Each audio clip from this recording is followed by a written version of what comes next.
that darn Karate Jew? They're making us ravenous look horrible.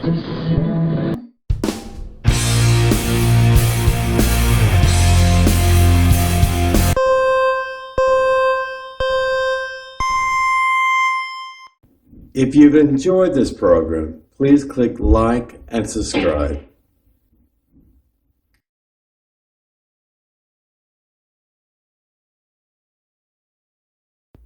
Shalom, and welcome again to another exciting edition of the Torah Watchman Show International, available for free on YouTube. Yeah, you heard me.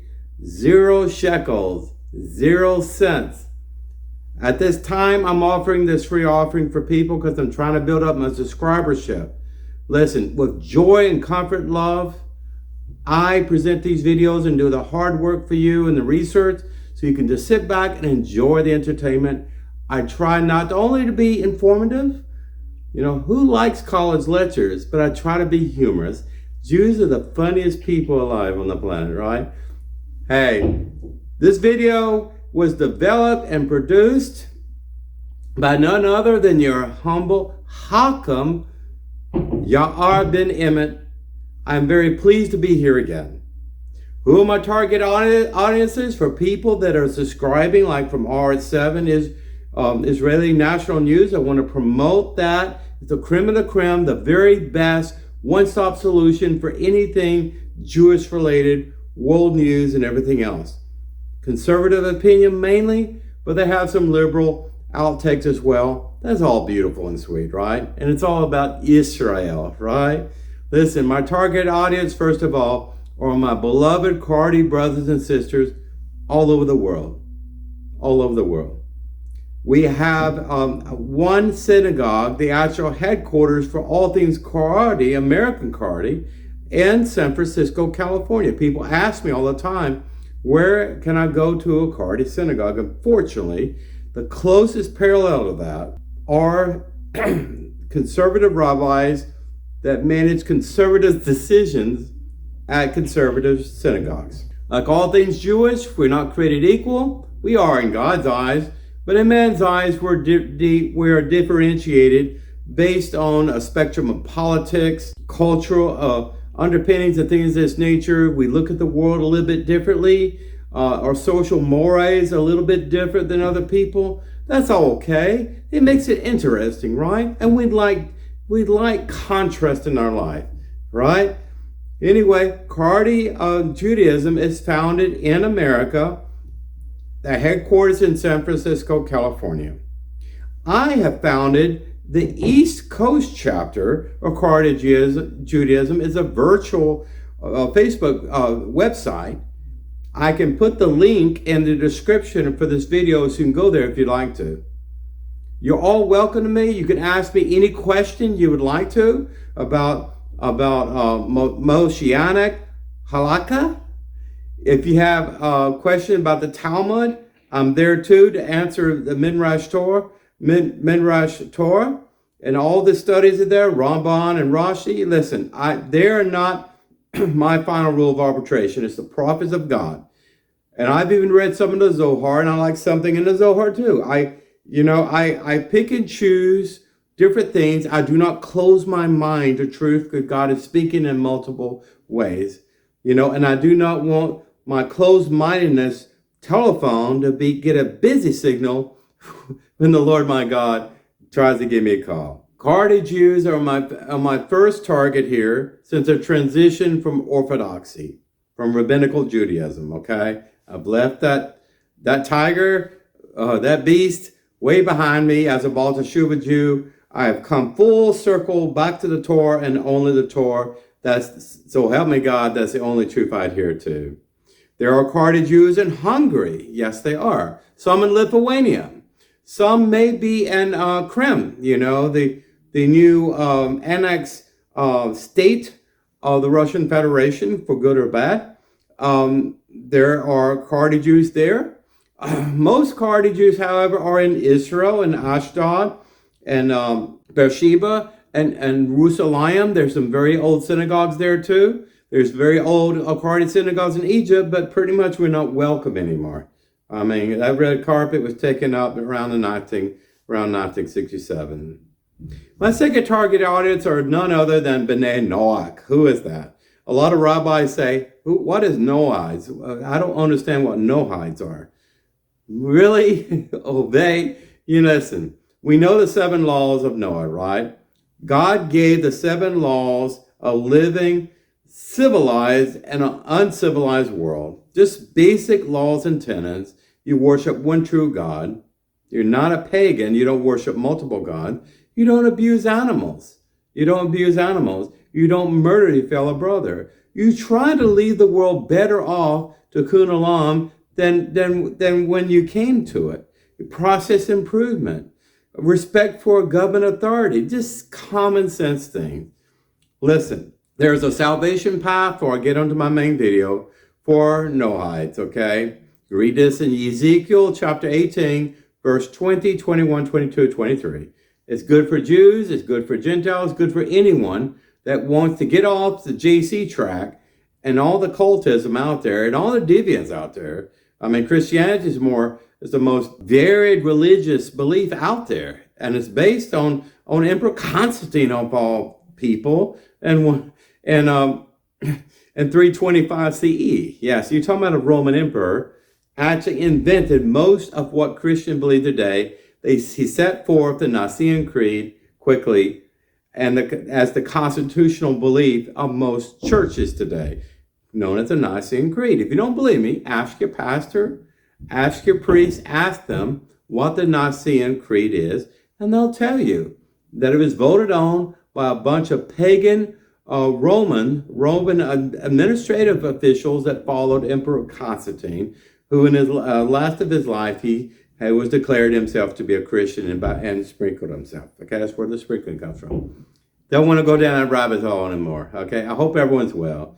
And also my last target audience are my Orthodox brothers and sisters, Reformed Jews, Reconstruction, whoever you are. Of course, I go to a conservative synagogue in my Orthodox Eruv in Silver Spring, Maryland. The rabbi there, he's more or less in alignment with my social moral beliefs as far as conception of life, human life and abortion, all of this, traditional marriage, etc., etc. So I'm going there until I can move my family to Israel, and hopefully in about 6 years.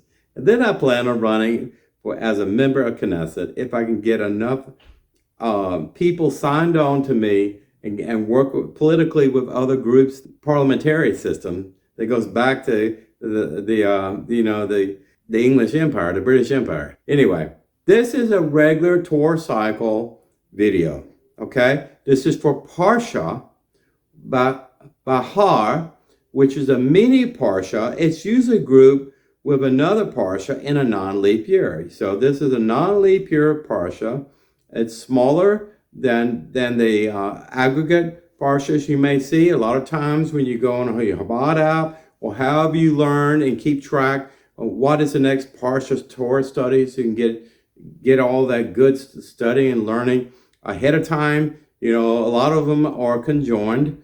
But in the leap year, we actually have 13 months because we have a second month of Adar. Okay, just get that out. Turn with me in your Kamash, your Tanakh, or your Old Testament, if you have that there, to the book of Leviticus or Vayikra, okay?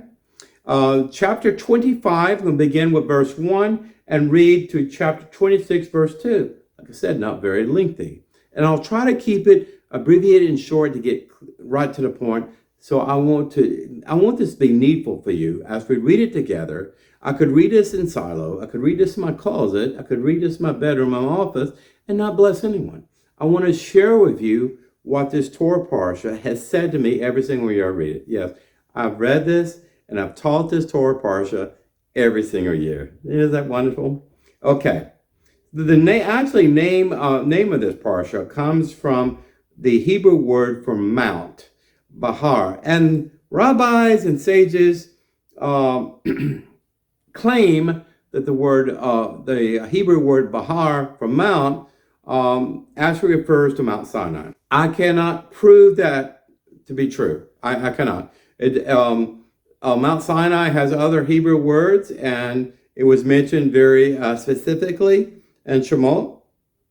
In other areas, Moshe positioned himself on a high place many a time as a public spokesman. So they didn't have giant voice, they didn't have amplified sound and microphones. Okay, he got on probably on a plateau or a high rise, maybe on top of a rock face or something, so he could see everyone, and so he could project his voice and have an echo chamber, whatever.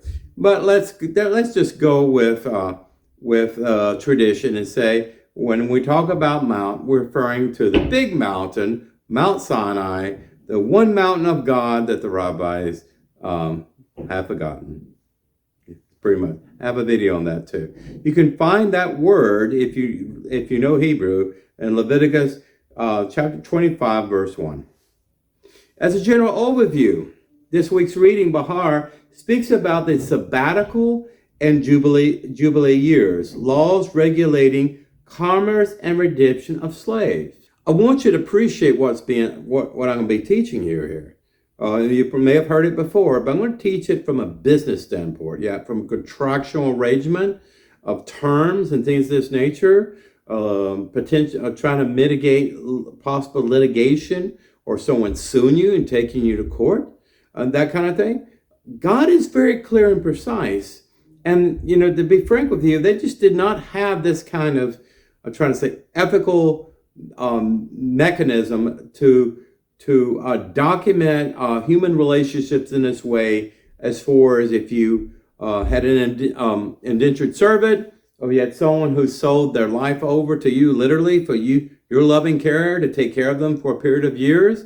You had to do it upright before the eyes of God. You had to be ethical in all things. You cannot lie. You cannot cheat. You cannot abuse people. Okay, we're going to actually define the biggest difference I have read so far in the Torah between how Hebrews look at indentured servitude versus the Bible Belt in the United States and other countries during the international slave trade. How they brutalized my African brothers and sisters. How they worked with the slave traders in Africa and just did horrible things. And then not only forced them to leave their homes and come to the country. We didn't go there and capture anyone. They were sold to us in a barter system, okay? We gave them something, they gave us something, and it was part of the international slave trade. We were building up an agricultural base throughout the world at that time, and we needed a workforce, okay? We got cheap labor when you don't pay these people to do anything but work their backs off day and night and put them on plantations, things like that. It is the most embarrassing, horrific period next to the Civil War in the United States. And I'm ashamed of it too. But, a lot of people have moved on. African Americans have bettered themselves in this country more than they have in Africa.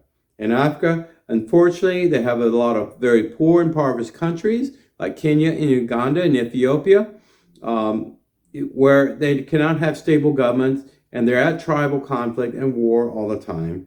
So, African Americans have chosen a life in America in the last century, and they've really bettered themselves. I mean, we had an African American president, Barack Hussein Obama, for 8 years. So that shows times have changed for that. So why I'm mentioning that, because the subject here deals with the ethical treatment of indentured servants, okay, both men and women. Let's begin with the first aliyah. Jehovah commands Moshe regarding a Hebrew word known as Shemitah. It means sabbatical, and the Jubilee years. Every seventh year is a sabbatical year, okay? When it is forbidden to work the land, or the Eretz Israel, okay, after seven sets of 7 years of Jubilee year is proclaimed by us, that's getting up to 49 years, okay, proclaimed by a blast of the shofar, okay? So every 49 years, hear a large blast of a shofar throughout Israel. It's almost like a freedom blast, too, and I'll get to that in a moment, what that means by that. There's a ram's horn. On that year is Yom Kippur, so That's where we get the Feast of Trumpets around Rosh Hashanah, Yom Kippur, that kind of thing. Jubilee essentially means freedom. And Yom Kippur is a type of freedom, too, that we're liberated from our sinful past the last 12 months, essentially, is where they go. So during Jubilee years, all the laws, all the halakha of the sabbatical year apply. And in addition to the sabbatical years, all slaves are set free and all lands revert to original owners. Now, just by me saying that, and I'm paraphrasing something in English there from the Sidra, from this first Aliyah portion. When do you ever hear the international slave traders, say, aka United States, say Mississippi, Alabama, Louisiana, North and South Carolina, Georgia, all those states there, when did you hear about them after 49 years that they returned land or something that people had worked for years and they pretty much were using that land, managing that land, sowing seed and harvesting crop like it was on their own land? When do you ever heard about a deal every 49 years that the next generation of slaves would inherit that property and that they would be set free? And there will be, usually someone that's a migrant in this country, or actually in the time of our Civil War, a very sad time in United States history, that African-American slaves could become citizens on the path of citizenship if they joined the army, they joined the military. So this is actually in our Constitution, believe it or not. Second Aliyah, we are commanded to conduct business ethically. That's where I'm going. Since as forementioned before, all land reverts to the original owners during the Jubilee year. Let me give you some clarification there. Every 7 years is known as the sabbatical year. The main thing that happens is that you have the beginnings of signing of a contract. So if someone volunteers themselves into as being a slave or indentured servant or an unpaid house servant, all that's notated in the contract on the Hebrew month, the date, the year, everything else, however that timekeeping was done thousands of years ago. Okay, that was noted there. Also, the sabbatical year is a time that the land is rest. Sabbath means 7, and it also means a time of rest on the 7th day. So don't get confused with Sabbath that we celebrate every Friday night, versus Sabbath used in the context of every 7th year. So literally, if you grow a plant, olive tree, dates, whatever fruit or produce you grow, you're not allowed to actually eat from that fruit on the 7th year. You have to wait the 8th year for it to mature, to be worthy of something you consider a portion you give in your tithe and offering for sacrificial offerings for temple worship, okay?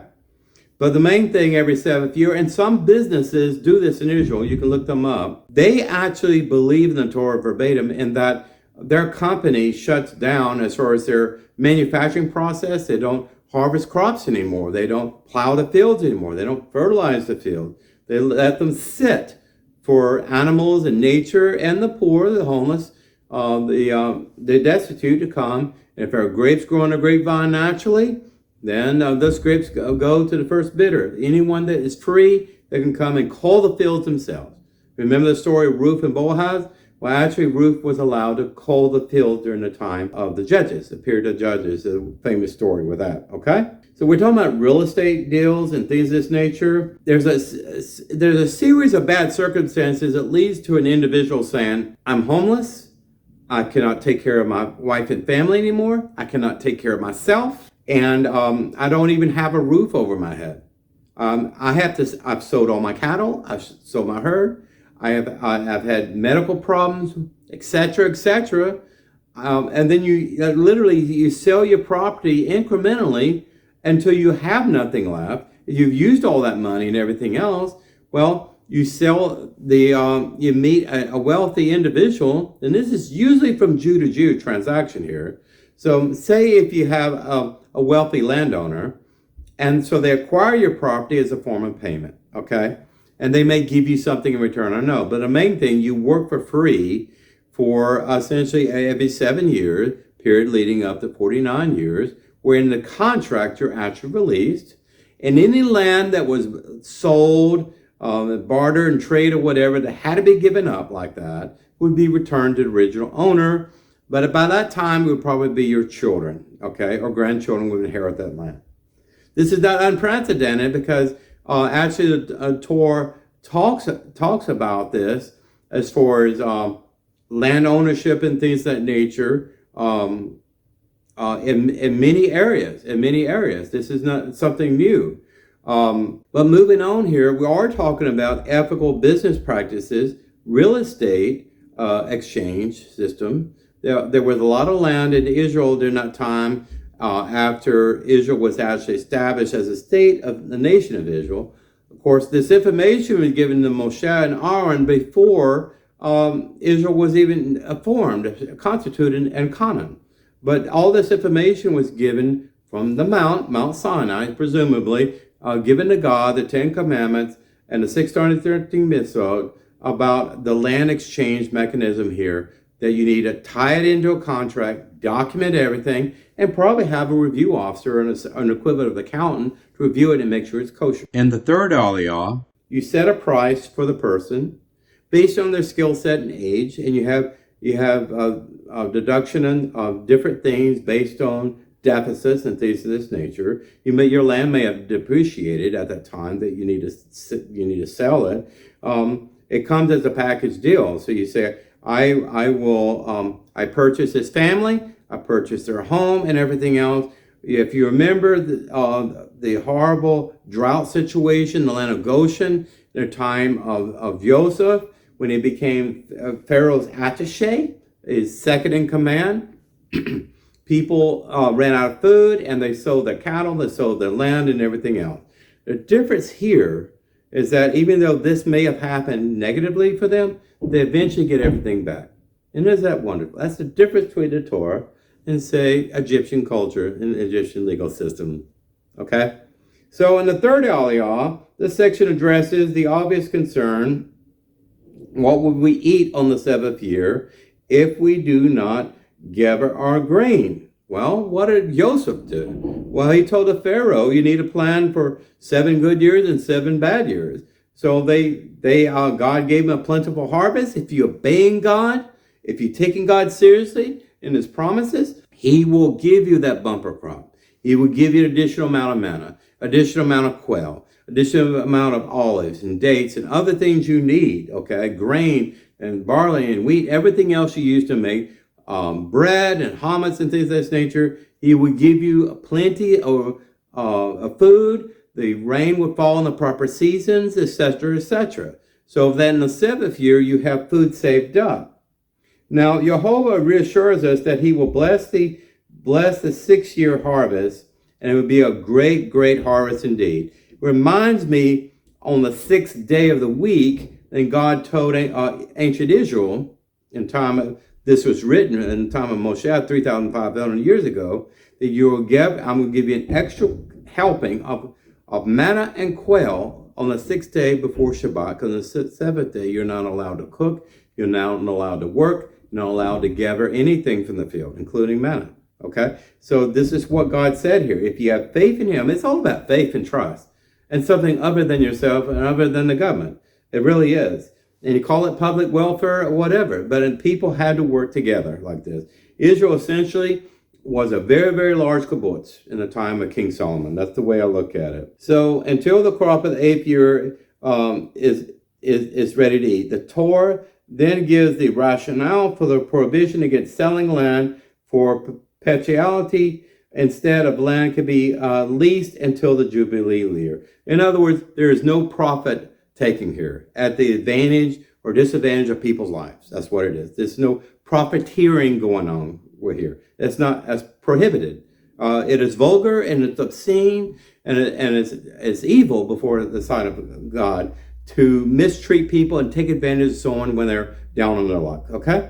Because the Lord belongs to me, you are strangers and residents with me. Okay? Our lives ultimately belong to Yehovah Elohechem Emet. Our God is true. So we are putting our life literally in his hands. We're putting our life in the hands of God in a faith promise that he would deliver on what he's promised the matriarchs and patriarchs of old.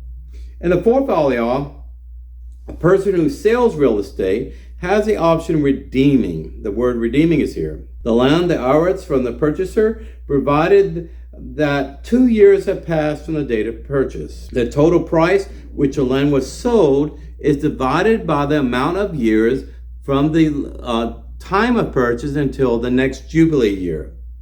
Again, the 7-year increment leading up eventually to 49 years, 7 of 7, 7 times 7, until the next Jubilee year. This is a contractually bound thing that you expect to have some sort of depreciation in your property, maintenance and things like that. Your animals get older, you lose animals and things of this nature. Okay, all of this is documented, and they use some sort of mathematics or whatever to compute all of this.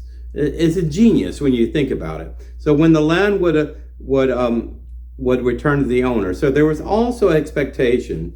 Say if you're 20 years old and you give yourself over as a Jewish indentured servant to a Jewish landowner, wealthy landowner, okay? Well, and 49 years later, you're an old man, you're elderly. You may not even survive that time, but you're leaving a will and testament to your children and your children's children. They will get the land that was lost from you in that situation. So this is in a legal contract. And the foreman or the manager who owns the indentured servant, again, this is primarily from Jew to Jew. Very rare was it a Canaanite or Phoenician or Egyptian or some other nationality was involved in this, okay? But they still had to treat them ethically too, but the terms are a little bit different for that, okay? So the original owner refunds the buyer however much money he paid in the remaining years. A relative of the seller may also redeem the land on behalf of his family member. So many options in here. If this gentleman is not alive and not available or sick and elderly or disabled, then another family member, maybe a brother-in-law, maybe a brother or something like that, would be able to take over what was going to be awarded to him on the year of Jubilee. Fifth aliyah, all the laws mentioned above apply to fields and homes in unwalled cities. This was confusion in me several years ago, but it makes sense if you think about it. Homes in walled cities, and remember we talked about this a little bit before, I believe in Shemot, when they talked about the allocation of land is talked about in Dovrim more clearly. Everyone except the Levites would be given land, real estate.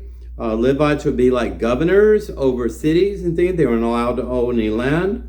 And some cities that they conquered from the Canaanites were walled and fortified, and others were not. There were open fields around the city structures, and they did not have a very strong defensive perimeter. Okay? So you can just think about it. That's what we're talking about. So homes in walled cities, on the other hand, may be redeemed for their full value up to 1 year after the sale. Okay?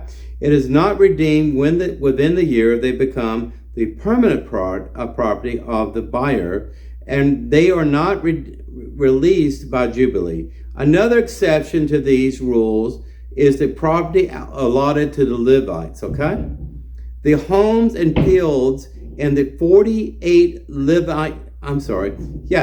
in the 48 Levite cities are always redeemable, always, by default, okay? The standard protocol for Levites were different than the other tribes because simply they weren't allowed to own land.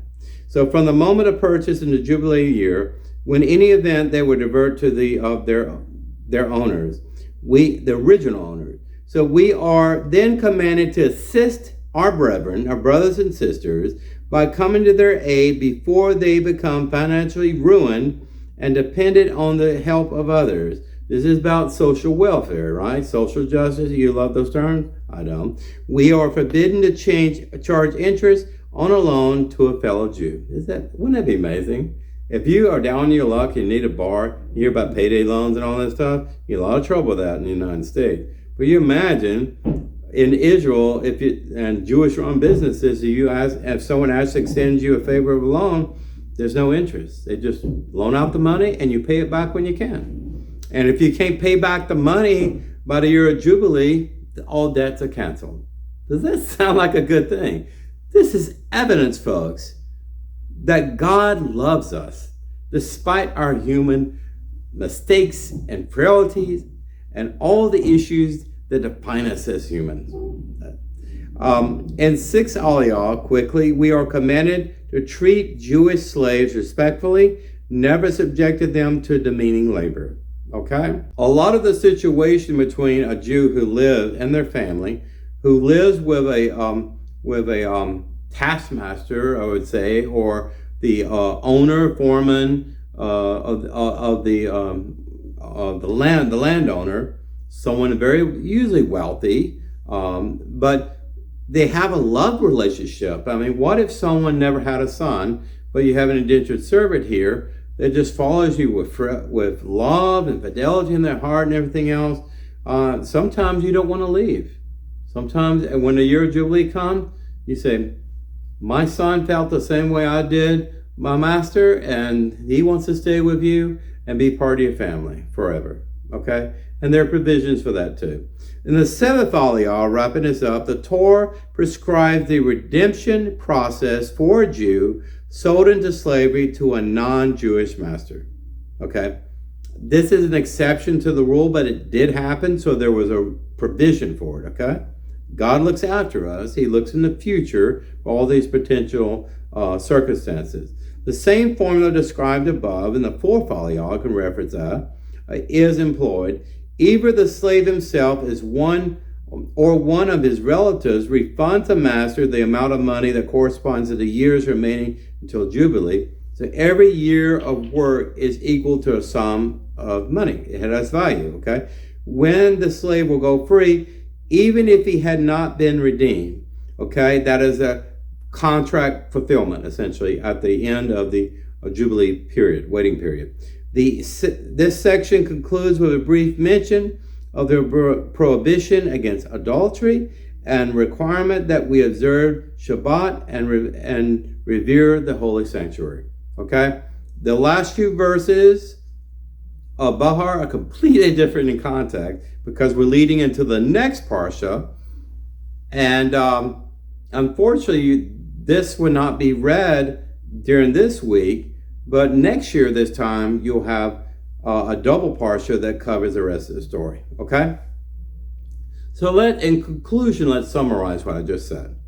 We talked about ethical business practices, where owning real estate, owning people, okay? A lot different between the Hebrew way, Jewish way of slave ownership, okay?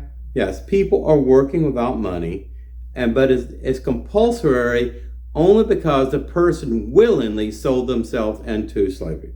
Okay? That's a difference there. You're not allowed to sexually abuse your slave. You're not allowed to beat them. You know, if you kill them, that's capital punishment for you. You're not allowed to murder your slave either. All the things that you've heard about in U.S. history, well, this was not allowed. It was strictly forbidden by God. So we looked at the every 7 year is the year of Jubilee, leading to 49 years, 7 times 7. Every 7 years, you let the crops rest in the ground. Okay? You hear about crop rotation and things of that nature. This is something that took in the 1800s for us to rediscover. I guess someone, a pastor, a Christian, whatever, or someone actually read in the Bible, the Old Testament, said, oh, they're talking about letting the land rest. You know, that's a pretty good idea. Well, my grain silos are full of food. I'll have plenty of food for my family. I have plenty of food to bring to market because I saved it. I had a bumper crop on that 6th year leading on the 7th year. So the land gets to rest. Listen, this is science, folks. Plowing and tilling, releasing all that organic matter, all the greenhouse gases and everything else. You're just doing this over and over again every single year. The ground becomes tired and becomes minerally deficient. And so you have compost and you have decomposition of the plant life and things of this nature. You have animal interaction with that. My grandfather used to do that during the winter. When the first frost and everything died, he released the cows into his garden, and they ate everything that they could find. Well, in this situation, people that did not have the money, they didn't have shekels to barter and trade, well, they gathered up whatever they could call in those fields. I use Ruth and Boaz as an example for that. Other than that, the real estate and everything else, if you own land, but you had to sell your land over a period of time to say a chieftain or a wealthy landowner, and you sell that and you just run out of things to sell to pay for food, pay for housing, all this, and you're out of everything, all you have left is your life, and you give up your life to this person. Well, when that contract is signed on the first year, okay, of maturity, there's noted this is the time and place that you have given yourself over for indentured servitude. Already documented the land you gave me, you sold to me, and everything else. And if you are alive in 49 years, well, you get all the land back. Regardless, I have provisions there for you or your family member or your son or your grandchildren. They will get the land back. And you have a reset button on your life called redemption, that you get everything back the way it was. Doesn't that describe the loving kindness, the Chazal Leolam Bayad, of God's everlasting loving kindness for us, right? It is so sweet, and I read this. And I admire, as a scientist, I admire the genius, because I know how ancient these writings are. Seculars say it was all written by a bunch of bored rabbis in Babylonia. But, where did they get those ideas from if they originated in Babylonia? This was not commonplace in Babylon. King Nebuchadnezzar II did not have a Jubilee contract with all those people that he took back as slaves from Jerusalem back to Babylon. The king of Persia did not do that either. The king of Syria, when he took the northern tribes, 10 tribes away, that was no ethical code with that. That was just military conflict. And many people die in the process. The point is that it helps to minimize suffering. There was no social security system. There was no FDR good deal program back then. It was just the formula for success on how to live civilly with your brothers and sisters, your neighbors and family of different economical strata and so on. This goes back to the Noah's Noach on respecting your neighbor. You hear about loving your neighbor as yourself. That's what this is all about. Remember a prohibition there, no idols, no little statuettes hidden in your house. Be careful what you bring in. Typically, Orthodox, even Cardi Jews, do not bring graven images in the home. In our synagogues, you don't see paintings or murals. You don't see statues of Moses or anything else. You don't see that. I don't have any statues of things like that, of gold or anything else, of Moses or angels and all that. You walk in some Christian homes and not demonizing you.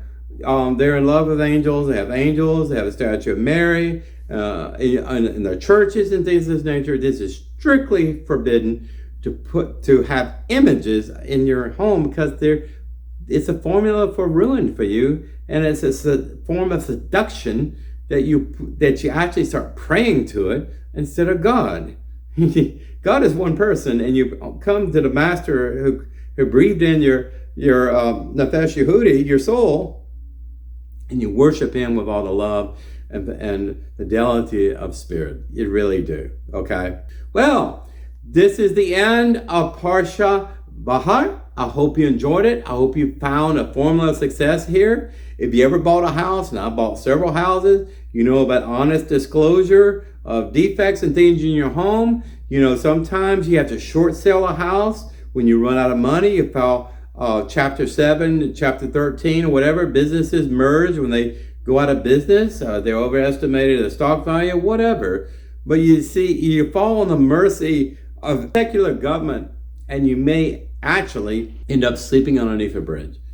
How did all those veterans find themselves out in the street from being in a home and having a job and everything else? You wonder.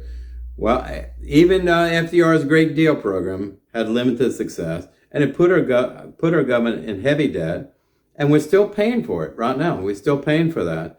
When it's very simple, the formula that God says, keep accountability of every single human transaction you have.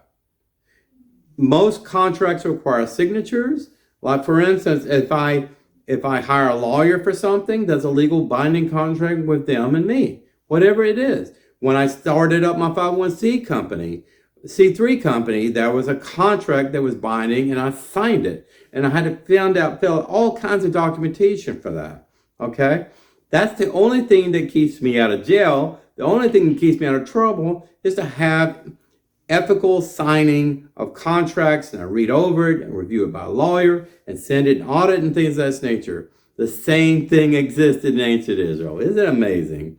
But they was not really implemented when the Jews were in the valley looking up toward Mount Sinai and the mountain chain there. They did not implement it yet, but this is a plan of action they would implement when they actually conquered Canaan. Okay? Well, this is your ben-Emmett getting ready to sign out. Remember my motto, okay? Sure, the knowledge of wealth and love and truth of everyone willing to hear it. If they don't want to hear it, live that truth. And you might be surprised how quickly they run to you. You know, we read about this in Zechariah 8:22 and 23. Actually, in the end days and time of Mashiach, all the people that had participated in the pagan rituals and other cults and other religious denominations will run to Jerusalem and will say, please teach us the Torah. Please find me a Jew. Where any Jew? We mean a Jew you demonized, the Jew you made a scandal about, you said evil things about, whatever. You hear about what's happening on our campuses today and anti-Semitism? No anti-Semitism there, folks. During that time, people will go into the original rule of arbitration, which is the Torah, and say, I want to learn all the things that I refused to learn before. Please forgive me for sinning against you. And isn't that wonderful? Remember, Rabbi ben-Emmett is a lighthouse on a hill. I have a large megaphone because I am a Gulf War disabled vet. I will shoot from the hip all the time. I am never woke. I am black and white truth as much as I can. I will point out the white elephant in the room, and I will not pretend it's not there. Listen, if I made mistakes in any of my documentaries, I will redact them and correct them in Blogsphere. You know, I will let you know. You can come to me, and I will give you the most honest answer I can give. I encourage you to ask me questions when my video is published. Just go in there, or you can look me up. Your ben-Emmett is written in Hebrew with big Yod. You look me up on Facebook, and then look up my group there for the East Coast Karate chapter. Okay? So all my love to you. Shalom Aleichem. I love you truly. I don't stand here and do these videos for my health. I do this because God commends me to do it. I do this because over a period of years I've become a hakam, a Torah scholar, and that my astute reading in Hebrew and my ability to research multiple data sources and put things together, if you read the same Parshah every single month, every single week of the Torah cycle, you begin to learn it. But you only learn something when you implement it. That is the key I want to leave you, folks. Don't say, I feel sorry for you that you lost your home, that you can't pay your rent. Why don't you go create a GoFundMe site or teach someone how to do that and to raise funds? Why don't you loan them out some money? I can't tell you how many thousands of dollars that God has allowed me to be blessed to give to people in Uganda, in India, and other places like that. That's why I set up my company in the way I did. It's a new company, but I need your help to grow that company.